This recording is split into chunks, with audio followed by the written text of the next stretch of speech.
Eto kasi kasama mo ang iyong buong pamilya. Kamusta ka naman? Oo, magandang umaga!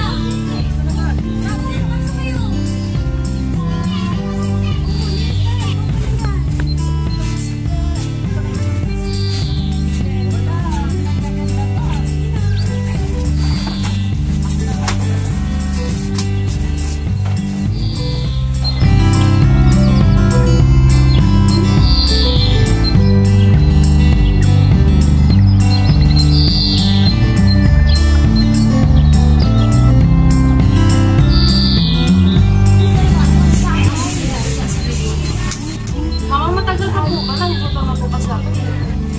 Sige, maghahanda ko muna kayo ng makakain na. Maiwan ko muna kayo. Maiwan ko muna. Pero may iba tayo Julieta. Anong pake niyo ba't kayo bigla na pagbisita? Tara nak, labas na tayo.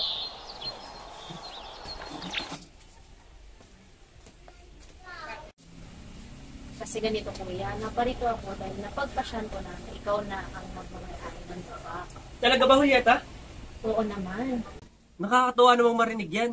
Panigurado. Matutuwa ang ating magulang. Sapagkat mapapangalagaan ko ng kabuuan ng ating lupa.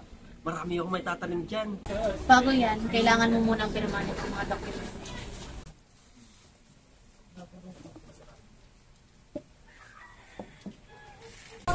Ito ang magpapatibay sa ating kasunuan. So, nakasad din dito na mula sa oras na ikaw pumirma, ikaw na magmamay-ari ng lupa. So, huwag ka mag-alala kuya. Kung gusto mo, ipakita din ito kay ate. Hindi na kailangan. Asan ba yung pipirma natin dyan? Dito.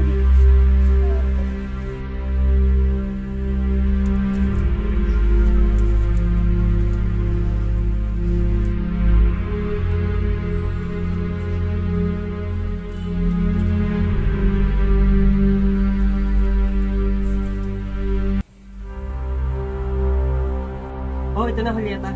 Maraming salamat. Mukhang nagkakatrabahan ata kayo dyan ha. Halina kayo, handa na ang merienda. Tara na, asan na pala si Glenda? Lumabas sa pangangin lang. Siya, tara na. Halina kayo.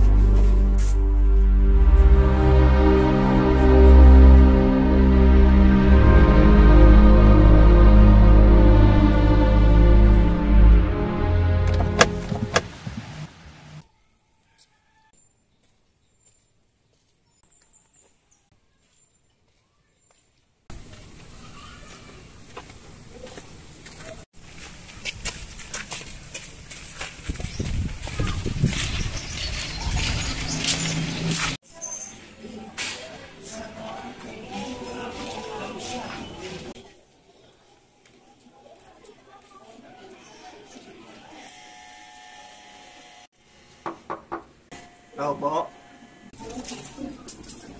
Sino po sila? Magandang araw, ako nga pala si Nicolas Cruz at ito naman ang aking anak, si Carlos. Magandang araw din. Ano mo ipaglilingkod ko sa inyo? Dito ba nakatira si Mang Tonyo? Dito nga po at ako nga po pala si Mang Tonyo. Ano pong sa judge? Naparito kami upang pag-usapan ang tungkol sa lupa. Mga anak, kahit muna kayo sa taas ha. Sige po, talipon muna kayo.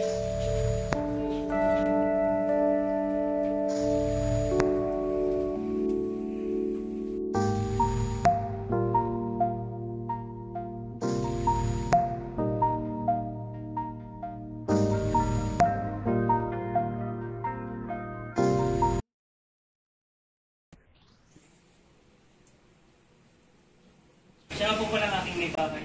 Si Rosa. Kumusta kayo mga ginoo? Kamusta ka, Aling Rosa? Ayos naman na po sa awa ng Diyos. Mahal, bago muna sila ng mainom. Ay, huwag na po. Huwag kayo magkakala. Kumain na po ako. Baka po kayo. Sigurado kayo? Sigurado kayo? Sige, maupo na muna kayo. Siya, makapun na kayo. May iba tayo. Ano ba talagang pangay sa amin nito? Nagpunta kami rito upang tignan ang lupa na ibininta nyo sa amin. Sabi kasi ni Julieta, kayo muna ako sabi muna at ituro ko sa lupa na kanyang sinabi. Paano nangyari yun? Eh, hindi namin pinaganda ang lupa namin. Wala akong naalala na pinagbili ko ang aming lupa. Paano hindi nyo alam? Dala-dala ko ang mga dokumento na kung saan nagdaan ng iyong asawa.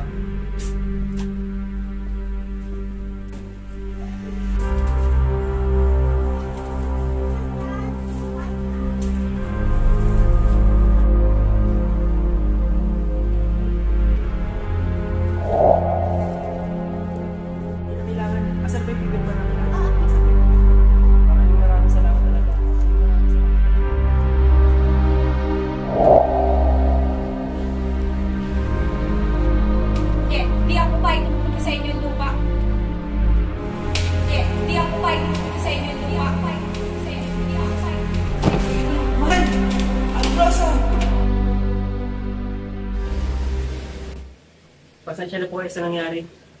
Kamusta siya, Rosa? Ganun pa rin. Hindi pa rin bumabalik yung kanyang malay. Pero mamaya magiging okay na yun. Salamat po sa pag-aalala. Pero mabalik pa tayo sa ating pinag-uusapan kanina.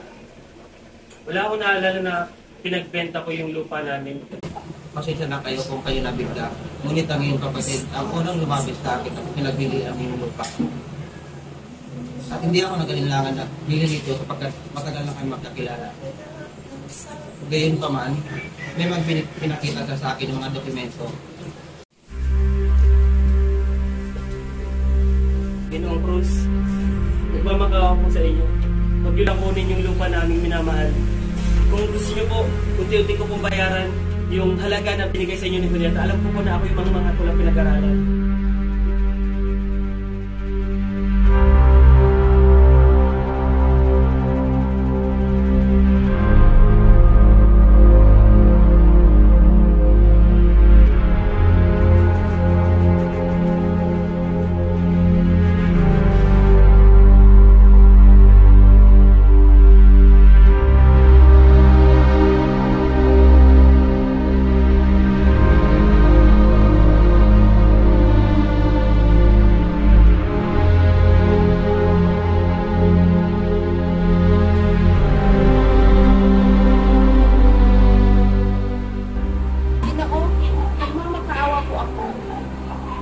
Pakinggan niyo po ang pag-iusap ng aking ama.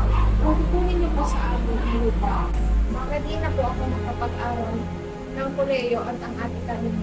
Nangangako po ako, pagbubutin ko ang aking pag-aaral upang makahanap ng magandang trabaho at kakayanan. Sige, alis na natin. Sabi na lang tayo sa pagpapalagay. Salamat din po. Makakasa po kayo. May ka na anak, hindi na kayo.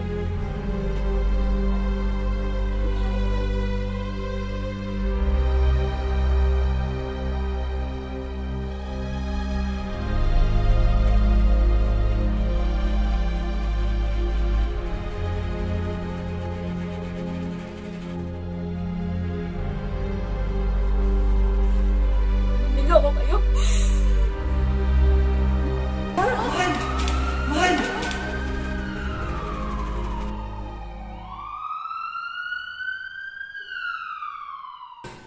Dinala si Rosa sa ospital. At sa ngayon, nagpapagaling pa siya.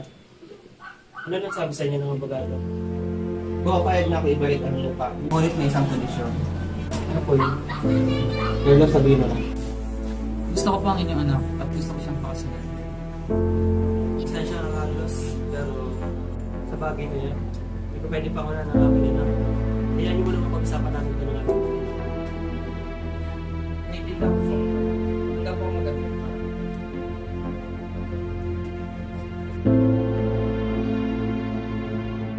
Pa, narinig ko po ang lahat